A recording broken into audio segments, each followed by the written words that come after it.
Welcome to Things You Should Know, Civil War Edition. Today we are covering the Battle of Mill Springs, located in Pulaski and Wayne counties, Kentucky on January 19, 1862. After the loss at Wildcat Mountain, Confederate General Felix Zollicoffer moved his men west from the Cumberland Gap to Mill Springs on the Cumberland River. Here they prepared entrenchments on the north bank near Beech Grove. When the new Confederate commander, General George B. Crittenden, assumed command over the Cumberland Gap in late November, he ordered Zollicoffer to withdraw to the south bank. Zollicoffer did not move his men, and when Crittenden arrived to take personal command in January, he found the river behind him and the enemy advancing in front of him.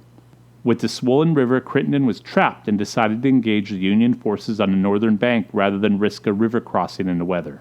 Crittenden moved his force out during a rainstorm at midnight. There he ran into the U.S. 1st Kentucky Cavalry commanded by Colonel Frank Wolford. The fighting that ensued pushed the Union regiments back. However, due to the timing, the storm, and the conditions of the rain and fog, the fighting became close combat and in a confused condition. During a lull in the fighting, U.S. Colonel Speed S. Fry and his cavalry rode to the flank of Colonel Wolford for some reconnaissance. At the same time, Zollicoffer himself rode out to what he thought was Confederates fighting each other. It was in that field that Zollicoffer rode up on U.S. Colonel Fry, and by chance both officers thought they were on the same side in the darkness. Zollicoffer ordered Fry to cease fire. Thinking that Zollicoffer was one of his commanders, Fry began to order Union troops to stop firing when one of Zollicoffer's aides rode up to the general yelling, "These are the enemy, General!"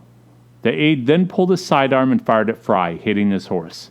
Fry and the nearby Union troops returned fire and killed both Zollicoffer and his aide. With the loss of Zollicoffer, the Confederate forces became disorganized until Crittenden was able to order a general advance. For a short time, this bought the Confederate forces unity in fighting. It was during this time that U.S. Colonel Robert L. McCook brought in 2 more regiments, and both sides fought bitterly in the rain, fog, and darkness. Finally, the Confederate forces broke, and they were unable to maintain their flintlock weapons in the rain. The powder got wet, and they were not able to fight as effectively.